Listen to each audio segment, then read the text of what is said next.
preschool children and give them a feeding program. Study shows that adding 2 more years to preschool will benefit the children enormously. Mr. Aquino? Thank you.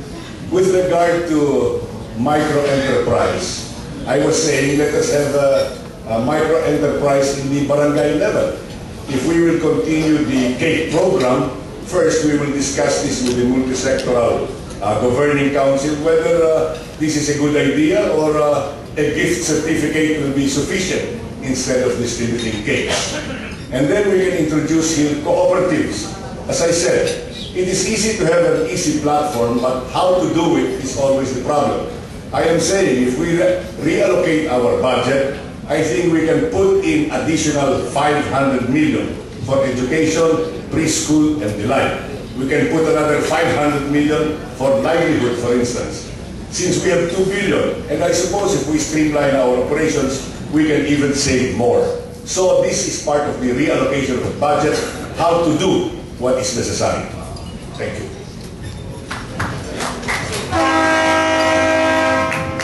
Mr. Mercado?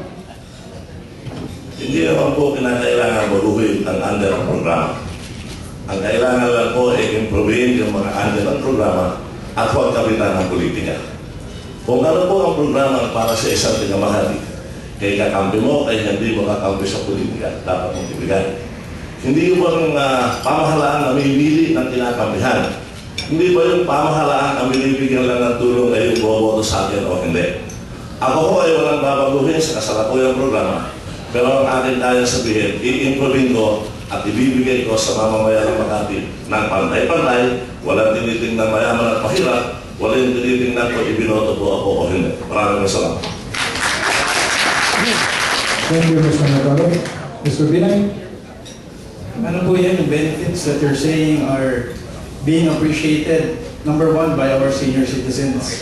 If you are a Makati resident, you receive 2,000 a year. You receive a cake. And we have been consistently doing this whether you're rich or poor.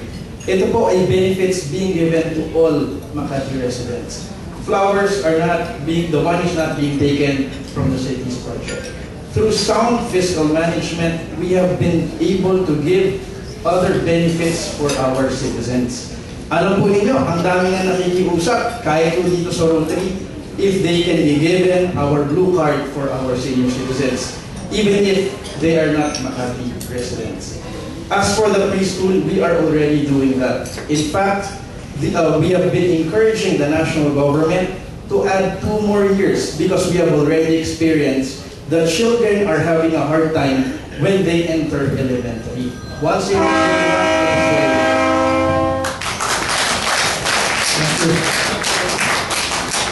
Thank you, Mr. Binay. That winds up the portion for all the candidates to answer all the common 3 questions. Now we are entering another phase of our forum. They are in the order that they were introduced. Then each candidate will pick out one and answer the questions that have been posed in the answer sheet. I'm sorry, let me just, sorry.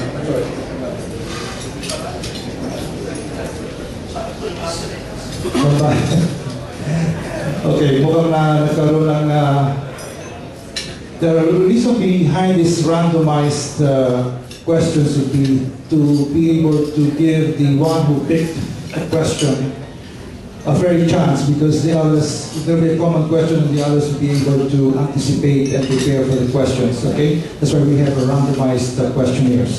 So the first one was picked by Mr. Mercado, and he will answer this question. Evan, can you please help me read the question? Nagtrabaho ka naman.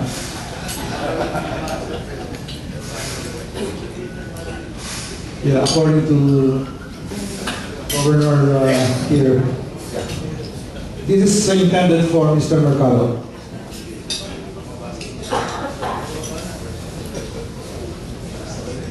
Vice Mayor Mercado, what made you decide to run against the person who has supported your political career?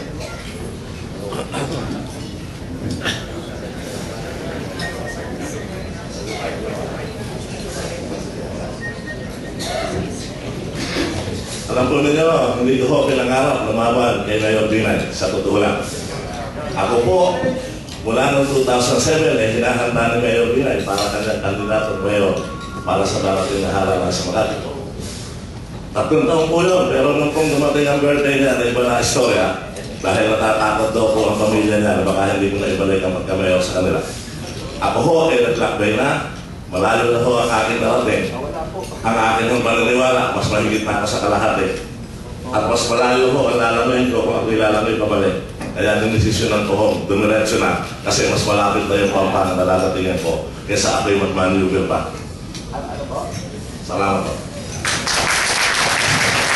Thank you, Mr. Mercado. May I remind once again, please don't clap your hands.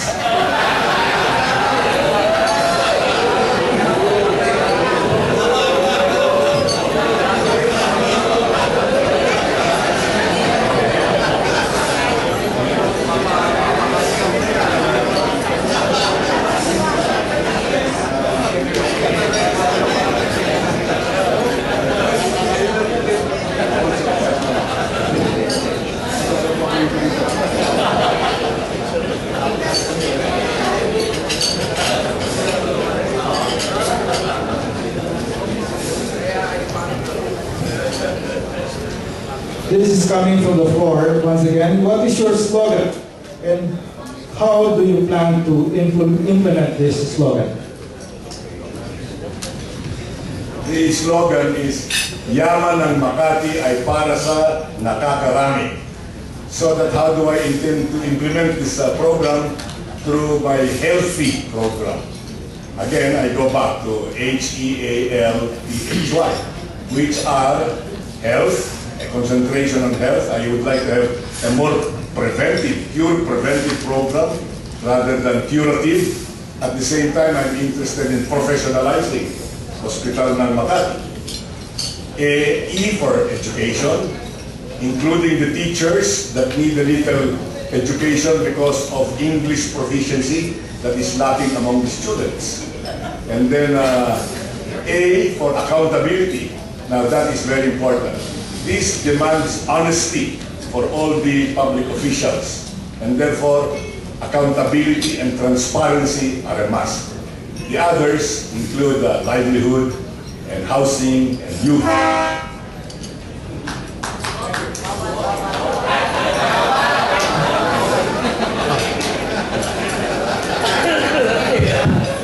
Thank you, Mr. Aquino. Mr. Binay? Considering the dearth of questions here, may I ask the next question to Mr. Binay? How would you improve Makati's traffic situation? Mr. Binay. But first of all, we're due to fix our traffic system. In fact, we have already implemented our command and control center, wherein our CCTV cameras are already put in place. The current system is already outdated. In fact, that system was put in place in the 80s, and the volume of traffic is not the same as compared to the 1980s. Therefore, to ease congestion, we will be implementing a new system for our traffic management, wherein technology, once again, will come into place to avoid human intervention and to avoid further corruption within government. Salamat po. Thank you, Mr. Binay. Rotarian Tom Payumo will ask the next question to Mr. Mercado. I'm sorry, to Mr. Binay.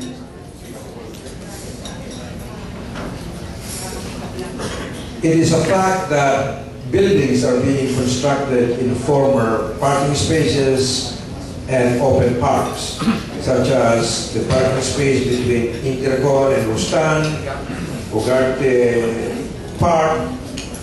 Pretty soon we will be a concrete jungle